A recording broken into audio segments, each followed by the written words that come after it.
On the little village of Snowy Hollow, nestled far away from bustling cities and noisy highways, Christmas was always a time of magic and wonder. Each December, the townsfolk gathered to celebrate the season with kindness, joy, and a sprinkle of mystery that no one could quite explain. But this year, Christmas Eve was different. The snow fell heavier, the winds whispered louder, and a tale was about to unfold that the villagers would remember forever. Chapter 1. The Stranger Arrives. It began on a crisp December morning when young Eliza Carter, the baker's daughter, was delivering warm loaves of bread to her neighbours. As she trudged through the snowy streets, her arms full of fresh loaves wrapped in cloth, she marvelled at the beauty of the morning. The sun cast a golden glow over the snow-covered roofs, and the chimneys puffed smoke like gentle whispers into the sky. Near the edge of the village, just where the forest began, she noticed something unusual. A figure emerged from the shadows of the trees, walking slowly, as if each step was an effort. The stranger was tall, cloaked in a long tattered garment that billowed slightly in the breeze. His staff, carved with intricate patterns, glinted faintly in the sunlight.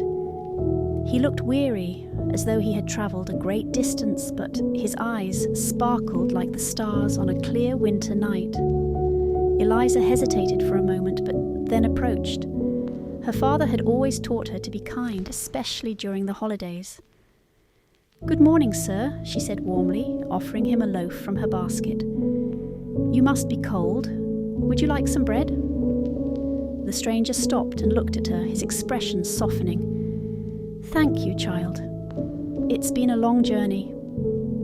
He accepted the loaf and sat on a nearby bench, his movements deliberate and careful. After taking a bite, he spoke again. "Tell me, does this village celebrate Christmas with joy in their hearts?" Eliza nodded enthusiastically. "Oh yes, Snowy Hollow has the best Christmas traditions. Tonight we'll gather around the great oak tree in the square for carols and stories.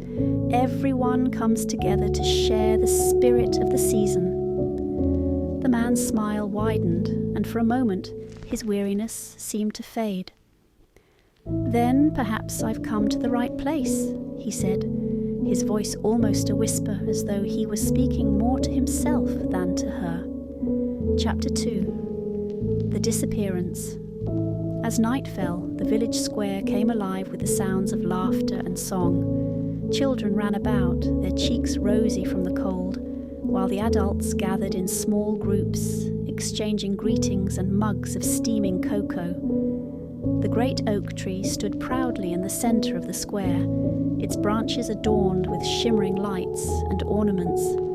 Beneath it, gifts wrapped in bright paper were piled high, a testament to the community's generosity. Eliza stood with her parents near the front of the crowd, holding a candle in her gloved hands.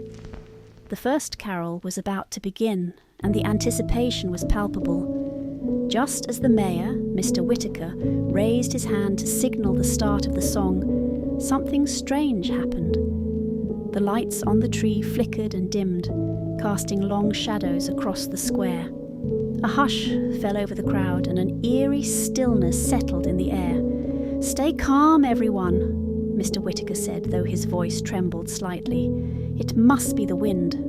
But then, from the edge of the square, a child's voice cried out, "Mama, where did the tree go?" Gasps rippled through the crowd as they turned to look.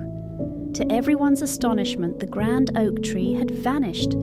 In its place was nothing but a patch of untouched snow, as if the tree had never been there at all. Chapter 5. The Challenge of the Ice. The group stared in awe at the tree glowing softly on the frozen lake. "We must get to it," said Eliza, breaking the spell of wonder.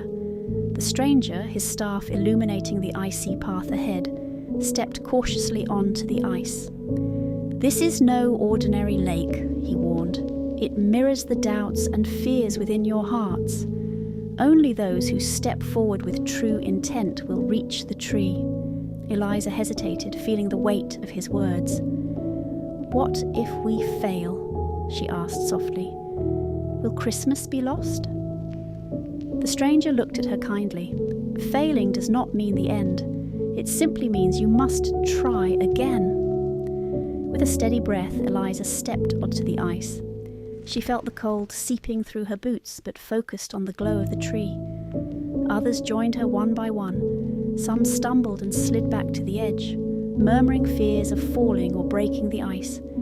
Eliza reached out her hand, encouraging them. We can do this together, she said, her voice steady and warm. As they neared the center, the ice beneath them grew clearer, revealing shimmering shapes beneath the surface. Each villager saw a reflection of their own fears, missed opportunities, moments of unkindness, or unfulfilled dreams. Eliza saw her late father smiling yet distant, and felt a pang of longing. He would want me to keep going, she whispered, her steps firming. Chapter 6. The Heart of Christmas. Eliza and the others pressed forward, their resolve growing stronger with each step. The path to the oak tree seemed to narrow, and the air grew thicker, as if the forest itself was holding its breath. The light from the tree pulsed in time with their hearts, beckoning them closer, but the reflections beneath the ice only grew more vivid, more haunting. Eliza's mind swirled with doubts about her father's bakery, about whether she could ever truly fill his shoes. She had always wanted to make him proud, but with each passing day, the weight of his absence seemed heavier. But then she remembered the stories he'd told her, how Christmas wasn't just about the perfect gifts or the grand displays. It was about love, kindness, and the moments we shared with those who mattered most. She focused on those memories and pushed forward. Her breath came in the steady puffs, the cold no longer biting. Around her, the other villagers began to shed their fears as well. They were no longer hesitating. Each step was one of purpose, their faces glowing with the warmth of shared resolve. The stranger, ever silent, watched as they neared the heart of the lake. Eliza could feel the strength of the tree's magic now. It was as though the very essence of Christmas itself was embedded in the oak's branches, shimmering with every flicker of light. But just as they reached the last stretch of ice, a loud crack split the air, and the ground beneath them began to tremble. Eliza's heart skipped a beat. The ice had begun to fracture. "Everyone, hold on!" the stranger cried, his staff now glowing brighter than ever. A sharp gust of wind whipped through the forest, and Eliza felt herself slipping. Her legs shook, but she steadied herself, holding on to the vision of the glowing tree. The villagers around her panicked, some stumbling backward toward the edge, others gripping each other tightly. Suddenly, Eliza felt a hand on her arm. It was the stranger pulling her closer to him. The true test is not the fear of falling, Eliza. It is the trust in yourself to rise again. The ice cracked loudly once more, sending shards flying into the air. With a deafening roar, the lake began to shift, and the world around them seemed to twist. Eliza's heart raced. Was this the end of the journey? Was Christmas truly slipping away from them? And just as everything began to collapse, she saw it. The tree was no longer just glowing. It was alive, its branches reaching toward her like a guiding hand. Then, in the blink of an eye, everything went dark. Chapter 7. The Forgotten Path. When Eliza opened her eyes again, she found herself standing on solid ground. The cold was gone, replaced by a soft warmth that seemed to radiate from the earth itself. Around her, the villagers were slowly rising, looking confused and disoriented. The ice was no more. The lake had vanished entirely, leaving only a smooth meadow stretching far into the horizon. The great oak tree, still glowing, stood at the center of the meadow, now surrounded by an ethereal mist. The stranger was nowhere to be seen. "Eliza, what happened?" Her mother's voice reached her, laced with worry as she approached from behind, along with the rest of the search party. "Where are we?" Eliza looked around, her heart racing. The village seemed far off in the distance, but everything was strangely peaceful. I don't know," she said, her voice trembling. "The tree was here, but..." She turned back toward the oak, and her breath caught in her throat. The tree's glow had dimmed, revealing something she hadn't noticed before. The trunk was covered in strange symbols, carved deeply into the bark. They shimmered faintly as though alive with their own light. "I think," Eliza whispered, reaching out a hand toward the tree, "I think we've found something more than just a lost Christmas tree."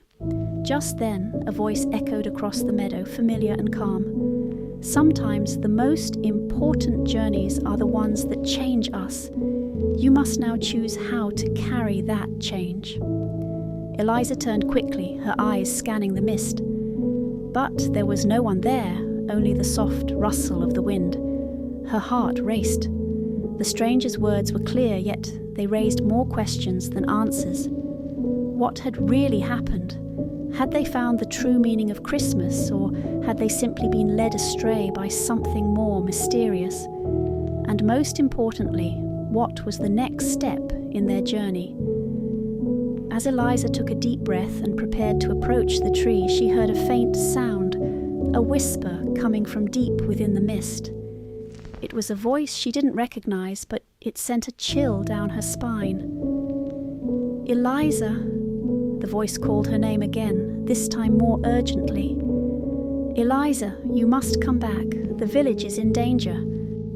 Chapter 8. The Call to Return. Eliza's pulse quickened at the sound of her name. The voice, soft and almost distant, echoed in the air again, growing clearer with each passing second. "Eliza, you must come back. The village needs you." She turned, scanning the mist, but there was no one in sight. The villagers behind her, still bewildered, seemed to be caught in their own confusion, whispering among themselves about the strange meadow they had found themselves in. Her mother's hand gripped her shoulder. "What's going on, Eliza? What is this place?" I don't know," Eliza replied, her voice shaky. She turned back toward the tree, her mind racing. The voice was so familiar, like a distant memory tugging at her. She felt an overwhelming pull to step forward, but fear gnawed at her.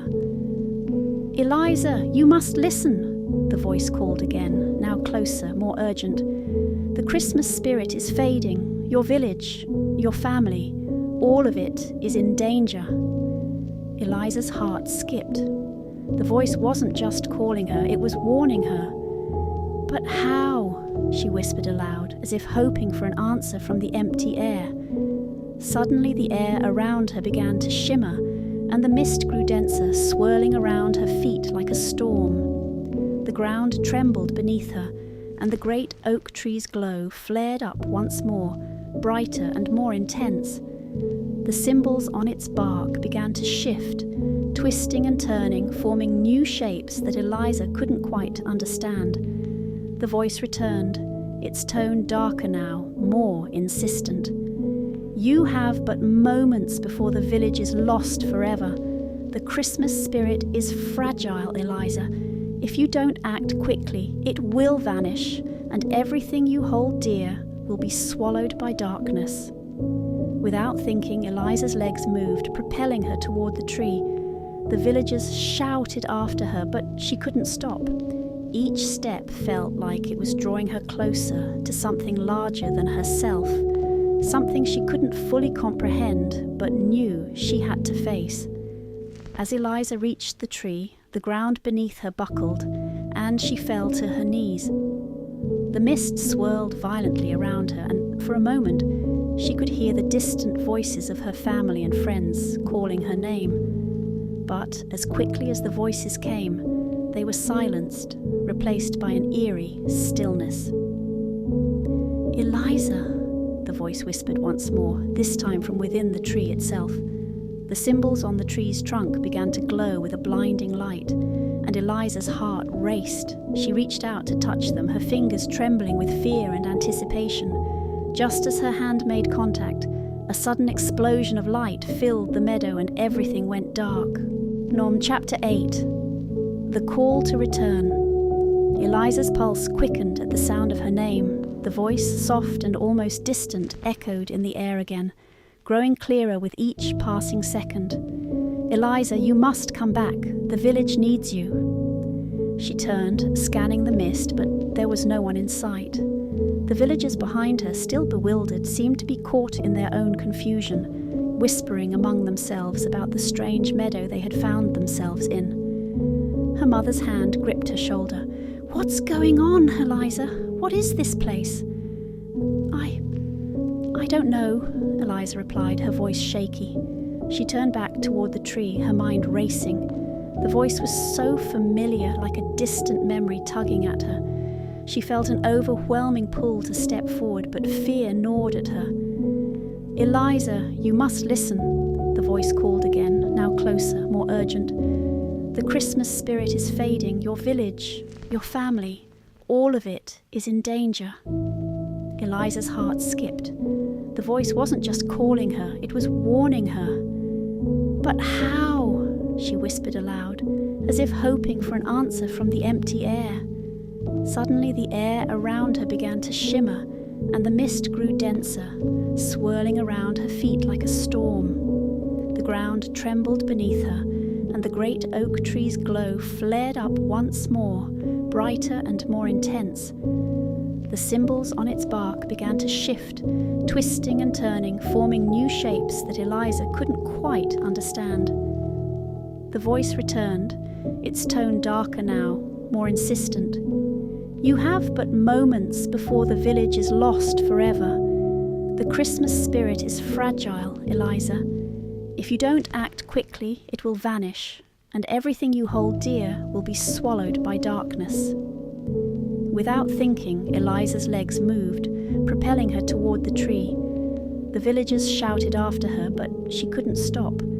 Each step felt like it was drawing her closer to something larger than herself, something she couldn't fully comprehend but knew she had to face. As Eliza reached the tree, the ground beneath her buckled, and she fell to her knees. The mist swirled violently around her, and for a moment she could hear the distant voices of her family and friends calling her name. But as quickly as the voices came, they were silenced, replaced by an eerie stillness. "Eliza," the voice whispered once more, this time from within the tree itself. The symbols on the tree's trunk began to glow with a blinding light, and Eliza's heart raced. She reached out to touch them, her fingers trembling with fear and anticipation. Just as her hand made contact, a sudden explosion of light filled the meadow, and everything went dark. Chapter 9. The Village's Descent. Eliza's eyes snapped open. She was no longer in the meadow. Instead, she found herself standing in the middle of the village square, but everything had changed. The lights on the buildings were dim, the air heavy with a sense of unease. The once lively streets were eerily quiet, and a cold fog hung in the air like a shroud. "Eliza!" Her mother's voice trembled from behind her. Eliza turned to see her family, but their faces were gaunt and pale, their eyes vacant, as if they had forgotten something important. "Mom! Dad!" Eliza called, her voice shaking with dread. "What's happened? Where is everyone?" The villagers around her looked lost, their faces blank, as if they were trapped in a dream they couldn't wake from. The streets were filled with people, but they moved like shadows, aimlessly, without purpose, as if they were no longer alive in any true sense. "Eliza," a voice whispered, familiar but distant. It was the stranger. His face appeared before her in the mist, his eyes deep and somber. "You've returned, but the village is fading. The spirit of Christmas, once alive and full of hope, is slipping away." She took a step back, her heart pounding. But we found the tree. We were supposed to save it. Why is this happening?" The stranger's face darkened, his eyes reflecting sorrow. The tree was never the true source of the village's spirit. It was always within the hearts of the people. But they have forgotten. The magic of Christmas can only survive as long as the people remember the truth behind it: love, kindness, and the willingness to believe. "But how can we fix it?" Eliza cried, desperation clawing at her chest. "How can we bring it back?" The stranger's gaze softened. "There is a way, but it is not easy. You must face the darkness that has overtaken their hearts, and you must show them the way back." Suddenly the village began to tremble once again. The mist grew thicker, swirling around them like a storm, and Eliza could feel the weight of the air pressing in on her. She turned to look at the great oak tree at the centre of the square, but it was no longer standing tall. Instead, it was withered, its bark cracked and brittle, its lights dimming to nothing. "Eliza," the stranger whispered, his voice barely audible over the growing roar of the storm. "The darkness has already begun to spread. You must act before it's too late." As the storm raged around her, Eliza felt the weight of her decision pressing upon her. She knew what she had to do, but the path ahead was uncertain. She stepped toward the tree, determined to do whatever it took to save her village, even if it meant sacrificing everything. Just as she reached the base of the tree, a shadow fell over her. A dark figure, cloaked in black, appeared before her, its face hidden in shadow. "You think you can save them?" the figure hissed, its voice cold and menacing. "The spirit of Christmas is mine to control, and you are too late." The figure raised its hand, and the ground beneath Eliza's feet began to crack open, swallowing the light around her. "Eliza, no!" The stranger's voice echoed through the storm, but it was fading, like a whisper in the wind. The darkness closed in, and Eliza's heart raced with fear. Would she be able to save her village before it was lost forever? Or had the Christmas spirit truly slipped away beyond her reach? And as the shadow loomed over her, she realized with a sinking heart this was only the beginning of the battle.